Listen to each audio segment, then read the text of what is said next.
You ever walk into a moment so strange, so off, your brain decides to pause reality just to give your gut a head start? That was me 3 Thursdays ago. It was raining.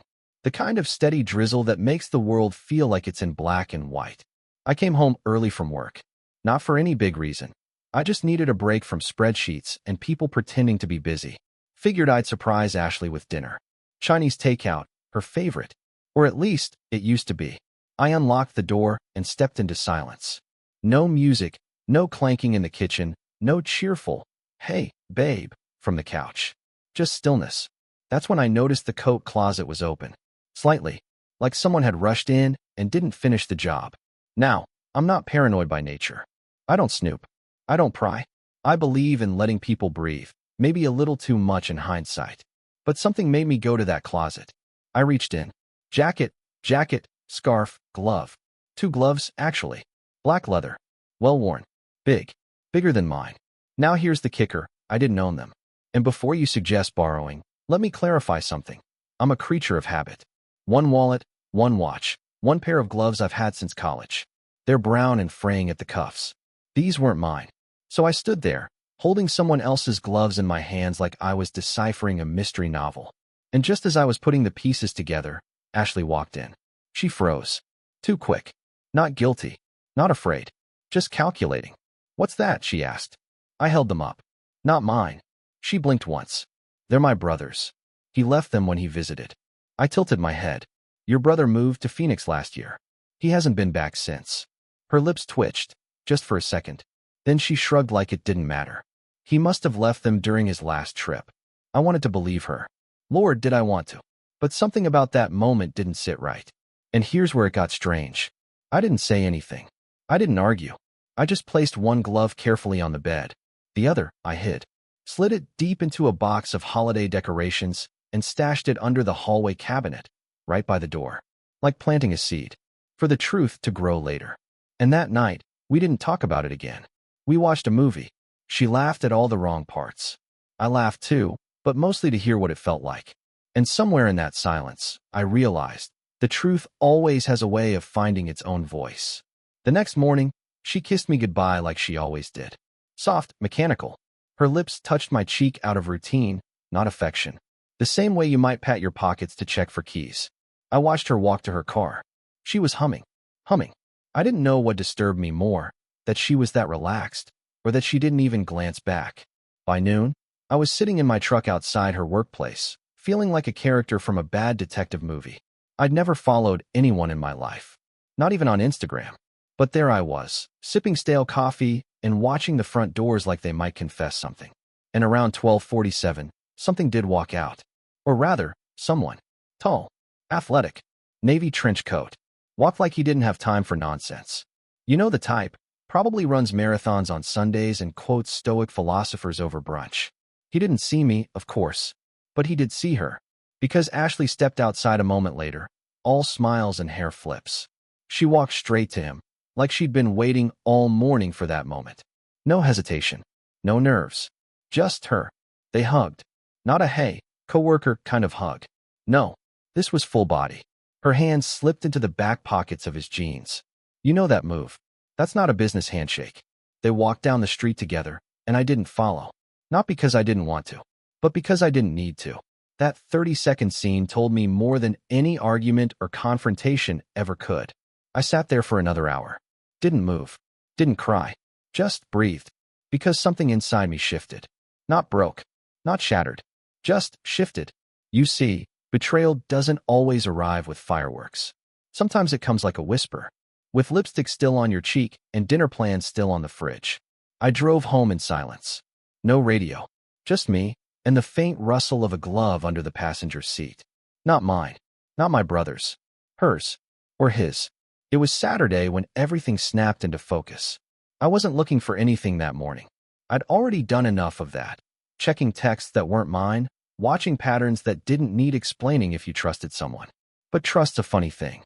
It doesn't scream when it dies. It just stops calling. She was in the shower. I heard the water running, steady and long. Longer than usual, actually.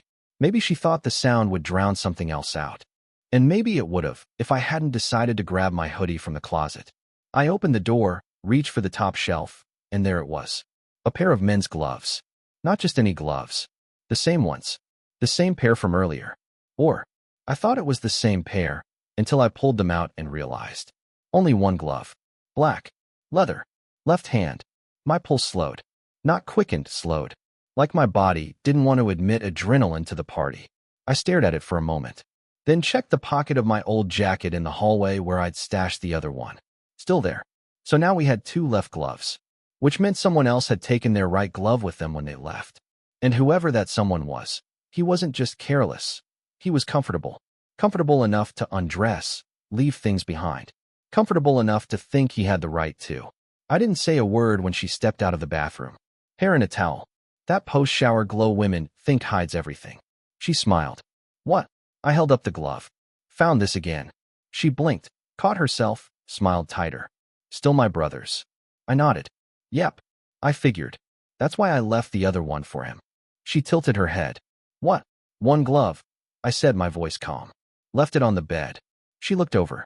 Saw the glove I'd placed neatly on the quilt. Like a guest who knew he wasn't welcome, but showed up anyway. And the other? She asked. I smiled. It's waiting. In the box of winter things. By the door. And then, the moment I'll never forget, her lips twitched. Not in fear. Not in anger. But in amusement. That's when I knew. This wasn't some one-time mistake. This was sport. I'm heading out for a bit, she said, brushing past me like we were two co-workers in a shared hallway. Try not to move my stuff. The door closed behind her, and the glove on the bed looked back at me like it had something to say. It didn't need to. It had already said enough. After she left that morning, hair still damp, lips smug, I sat at the kitchen table with a notepad. Old school. No apps, no Google Docs. Just a lined yellow pad and a pen that hadn't been used since we last tried to plan a vacation that never happened. Top of the page. Proof, pattern, payback. I wasn't spiraling. I was calibrating. People confuse rage with weakness, but the most dangerous man in the room isn't the one yelling. It's the one writing quietly. First, I made a list of her new habits. Out every Wednesday night. Showers right when she gets home. Work trips that leave no receipts. Texting with her phone tilted away, like her screen was made of government secrets. The new perfume. Expensive, musky, not her usual light citrus. Something meant to linger. Then I wrote one word underlined twice. Chase. That was the name she slipped up and said once while scrolling Instagram. Ugh. Chase would love this view, she muttered. I'd asked who that was. She laughed. Coworker. Of course. They always are. The next Thursday, I called in sick. I wasn't sick. I was wide awake and sharper than I'd felt in months. She thought I was at work. I watched her from the end of the street as she pulled out in her silver Camry, too dressed up for casual Thursday. Red heels. The same heels I found stuffed under the bed last week, still with the price tag dangling like a confession. I followed her. Far enough to be safe. Close enough to catch a good look. She didn't go to the office. She went downtown. Parked by a coffee shop. Walked across the street and into a condo building I didn't recognize. 20 minutes later, she stepped out onto a third-floor balcony. Not alone. A man stepped behind her, arms around her waist, kissed her neck like it was his name on our mortgage.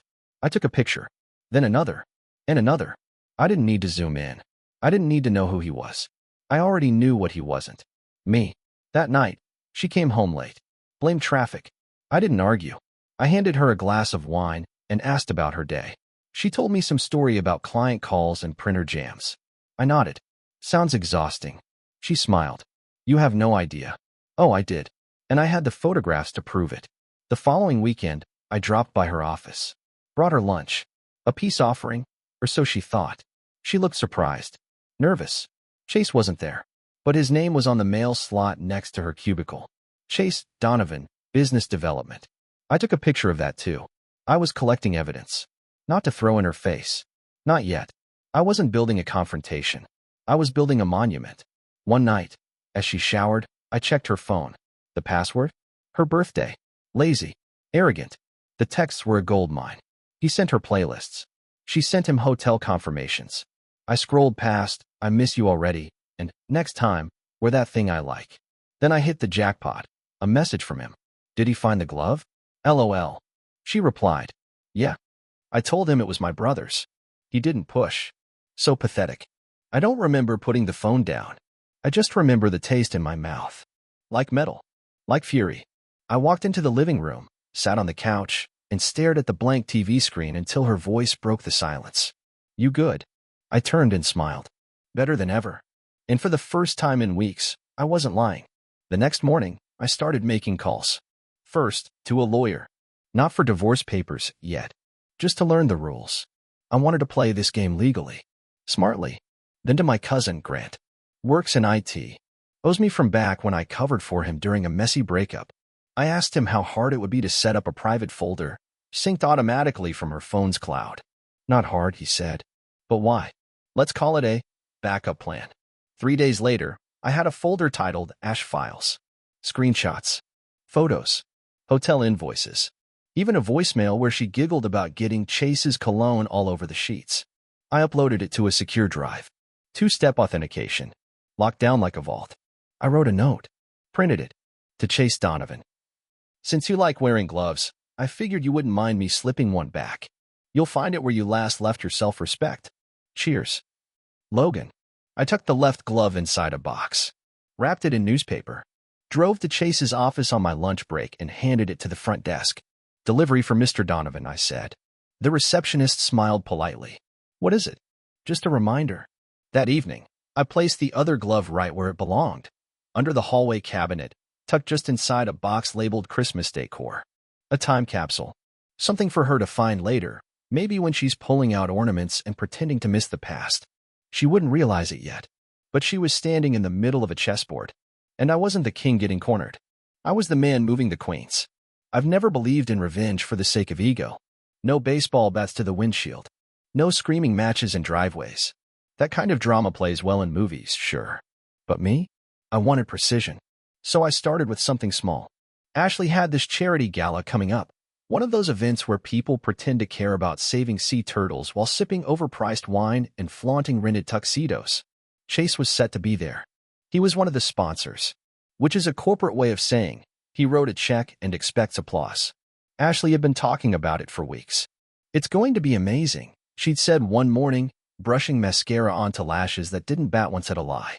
Networking, good food, dancing. You should come. I had nodded. Sounds like a great crowd. She laughed. You always say that with a tone. Maybe because it was always the same crowd.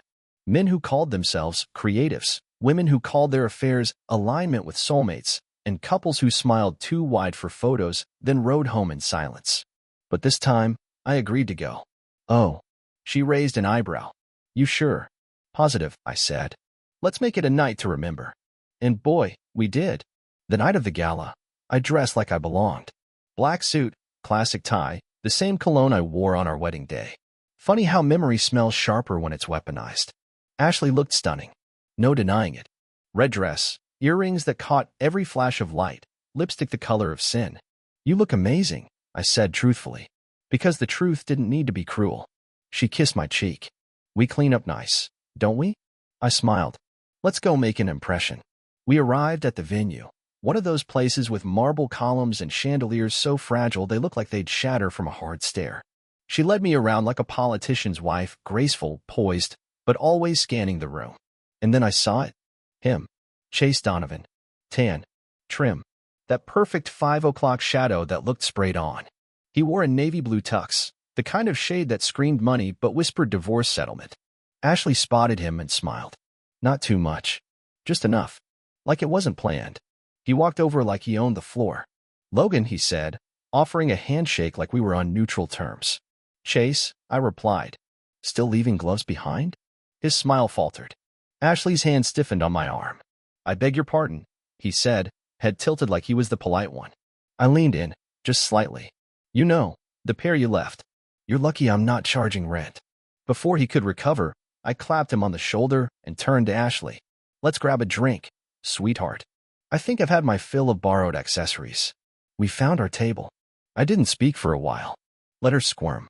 She kept stealing glances toward Chase, who stayed glued to the opposite side of the room like a man trying not to acknowledge a parking ticket. Then, the host announced the guest slideshow would be starting. Photos submitted by attendees and sponsors, playing across giant screens while a string quartet warbled something expensive in the background. Ashley sipped champagne, relaxed again. Oh, I think I submitted one of us for this. You did, I said, placing my hand gently over hers. Because here's what she didn't know. I'd called the event coordinator 2 nights earlier. Told her Ashley had accidentally submitted the wrong file. Would it be okay if I emailed the correct one? Of course, the woman had said. We'll add it right to the loop. So after a few shots of sea turtles, smiling donors, and people posing with champagne flutes like they'd never worked a real job in their life, there it was. A photograph. Hotel room mirror. Ashley, arms around Chase's neck. Both half-dressed. His phone visible in the corner, mid-selfie. Her eyes closed. His hand on her hip. The caption, in white script at the bottom, read, Business development. How we grow together. Silence. Utter silence. Someone dropped a fork. The music didn't stop. It just sounded wrong now. Like it was trying to keep up with a scene it wasn't meant to score. Ashley's face went pale. Not blush red. Pale. Like she'd just realized the check was coming and she didn't have her wallet. She looked at me, lips parted, searching for a lifeboat in a flood of shame. I smiled, calm and even. Must have been the wrong file. And with that, I stood up, buttoned my jacket, and gave a polite nod to the host, who looked like she wanted to disappear into the ice sculpture beside her. Ashley remained seated. Chase. Nowhere to be seen. I walked out into the cool night, the sound of my own footsteps the only applause I needed. Back home, I poured myself a drink. Neat. No ice. I looked around the living room, at the framed photos we hadn't updated in years. Us on the beach. Her laughing at some joke I don't remember. Me smiling like I didn't know I was on borrowed time. Then I opened the drawer in the TV stand. Pulled out the envelope. Inside was a USB drive. One file. A folder labeled. For when she asks why. Photos. Texts. A scan of the hotel bill. Voicemail recordings. A letter. I slid the envelope under her pillow. Not because I wanted her to read it tonight, but because tomorrow, when she woke up and tried to figure out how it all unraveled, she'd find the answer waiting. Neatly packaged. Civilized. Like me. She didn't come home that night. Not that I was waiting. I was asleep by 10. Lights off. Doors locked. Her name no longer on my lips, but filed somewhere between used to be and don't care anymore. The next morning, I found her car parked crooked in the driveway. Red heels tossed in the passenger seat like they'd betrayed her too. Inside, silence. Then footsteps upstairs. She'd walked in sometime around dawn, quiet, like a kid sneaking past curfew. I didn't say anything. I just made coffee like I always did, humming something off-key to fill the air that used to be full of excuses. She came down eventually. Hair a mess. Face puffy. Last night's mascara doing its best impression of dignity. She didn't say good morning. Didn't say sorry. Didn't say anything. Just stood there in the kitchen doorway in her oversized hoodie, the one she used to steal from me, and watched me pour 2 cups of coffee like we were still us. I assume you're proud of yourself, she finally said, her voice like sandpaper. I sipped. That depends. Did they laugh at the slideshow or gasp? She crossed her arms. You humiliated me in front of everyone. No, I said, setting down my cup. You did. I just made sure the lighting was good. She exhaled sharply and glanced down at the table, where the envelope waited. Still sealed. Still heavy. What's this? She asked, though she already knew. Receipts, I said. Figured you'd want a souvenir. She ran a hand through her tangled hair. Do you want a divorce or something? I looked at her carefully. Not yet. That surprised her. She blinked. Then what? I want you to live in this house, I said, for 2 more weeks. She laughed, short and confused. Why? Because I want you to experience exactly what it feels like to be cheated on, without ever being touched. She narrowed her eyes. What's that supposed to mean? It means, I said slowly, I'm not yelling. I'm not fighting. I'm not throwing your things on the lawn. I'm going to treat you with the same kindness, silence, and cold calculation you treated me with. I stood up and walked to the sink. You'll wake up every day in the same bed. You'll see me make breakfast. You'll see me check my phone and smile. You'll hear me humming from the garage, but you won't know who I'm texting, or why I'm home late, or where I go when I say I'm meeting a friend. She stared at me like I'd grown horns. I'm not going to cheat, I said, but I want you to think I am. I want you to feel what it's like to question everything, to sit with your own imagination and see how far it runs. She didn't respond. She just looked away, her jaw set. I gave her one last thing before leaving for work. By the way, I said, grabbing my keys, check the front porch when you get a chance. She did. And when she opened the door, she found it. One single glove. Right hand. Black leather. Sitting on top of a shoebox, wrapped in newspaper, with a bow tied around it like it came from Nordstrom's gilt department. No note. None needed. That week, I was a ghost in denim. At home, I was polite. Casual. Unbothered. I asked her if she wanted anything from the store, just like old times. She always said no. I was never quite meeting mine. Every night I came home later. Not too late. Just enough to let her wonder. Sometimes I whistled. Once, I even walked in wearing a different cologne, one she'd never smelled before. She didn't ask where it came from. She just stood in the hallway like she was trying to memorize my scent in case she smelled it on someone else. Exactly how I used to feel. Welcome to the Full Circle Tour. On the 5th day, she finally cracked. We were sitting on opposite ends of the couch. TV playing. Neither of us watching. Are you seeing someone? She asked suddenly, too fast, like the words had been waiting behind her teeth all day. I looked at her. Calm. Cool. Why would you think that? She frowned. You've been different. I smiled. Maybe I just feel lighter. She stood up and walked toward the stairs. I don't know who you are anymore. I sipped my tea. That makes two of us. That night, I opened a new email account. I sent one message. To Chase Donovan. Subject, from Logan. Hey Chase. I know you haven't seen her since the gala. Good call. I'm not reaching out to threaten you. I'm just letting you know your glove came back. You left it in my life. I returned it in hers. If you're lucky, she'll do the same to you someday. All the best. Logan. The 2 weeks passed in silence. She didn't beg.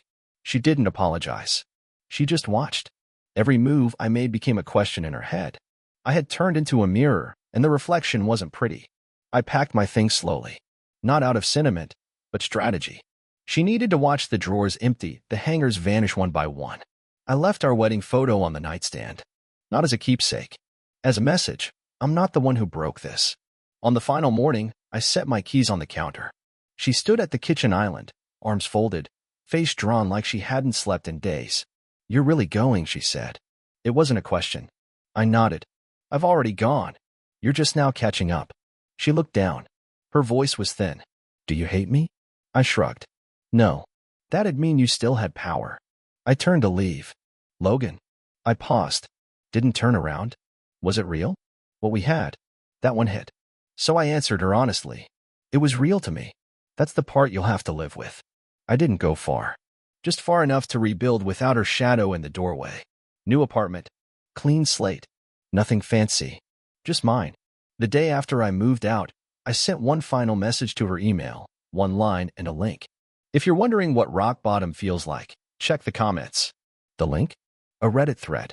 /true off my chest. My wife's affair was exposed at a gala. I played the long game.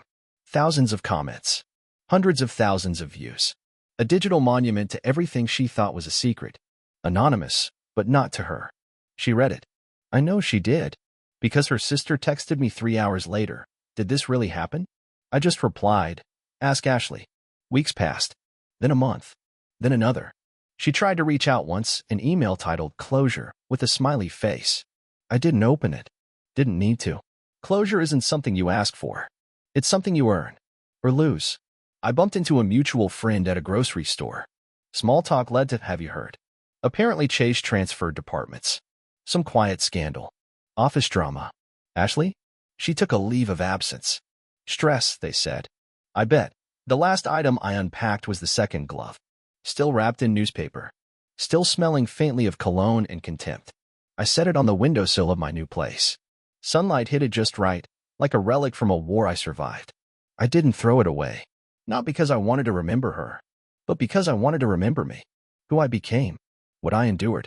How I never lost control, never raised my voice, never stooped low, yet still won. They say revenge is a dish best served cold. Nah. Mine was room temperature. Served with silence. Garnished with a smile. And eaten alone. Exactly how I wanted it.